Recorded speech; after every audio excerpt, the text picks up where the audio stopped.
This story begins in secrecy. It's the kind of story you're not supposed to hear about, because in a functioning democracy, intelligence services are supposed to operate independently from the Prime Minister. This was a classified foreign operation, Canadian intelligence officers in the field, risking their lives, a mission coordinated with our closest allies, aimed at stopping a serious threat to national security, and then, without warning, it was halted.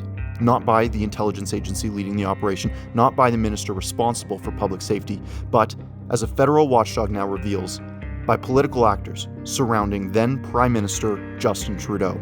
According to a new report from the National Security and Intelligence Review Agency, or NSIRA, the order to stop this mission didn't follow Canada's national security laws. It bypassed the chain of command, it endangered Canadian officers, and it damaged our standing with our Five Eyes international partners. When a live CSIS operation is suddenly halted, especially one overseas with an allied partner, the risks on the ground are immediate and serious. Operatives can be exposed, mission plans collapse, allies may feel blindsided. And according to the report, that's exactly what happened. Canadian personnel were put in danger and Canada's international reputation was harmed.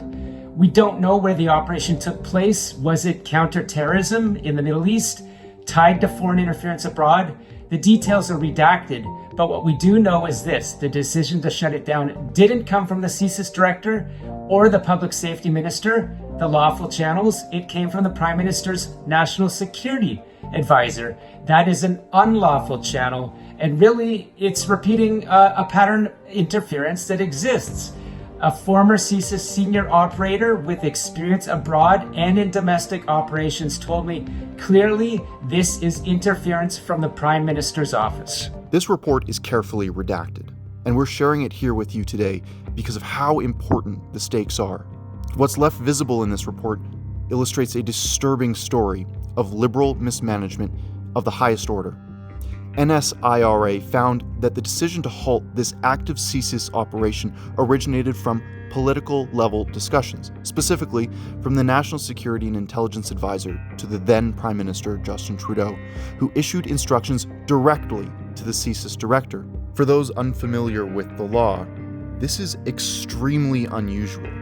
There was no legal directive from the Minister of Public Safety as required by the CSIS Act. In other words, politicians stepped in to a live operation without authority, and they made a call that was not theirs to make. The question is why, and what interest did Justin Trudeau have in stopping this operation? The consequences weren't just bureaucratic. They were operational, personal, and dangerous. NSIRA's report says that the CSIS team actually on the ground felt, quote, abandoned. They believe the silence from government itself was a decision, and they were forced to plan alternative actions, not to complete the mission, but to survive it. That's how serious this was. In fact, CSIS leadership sounded the alarm in real time. One email from the director of CSIS warned senior security officials that, quote, time is quickly running out, and the situation is getting much more tense on the ground. He pleaded for a decision, any decision, to be made. But that decision had already been made, not legally, not properly, politically. Let's be clear. This was out-of-order interference in a high-stakes intelligence mission, one involving Canada's closest foreign partners. NSIRA concluded that this interference created, quote, unnecessary danger for the CSIS team and caused, quote, harm to Canada's international reputation. In plain terms, our allies may no longer trust Canada the way they used to.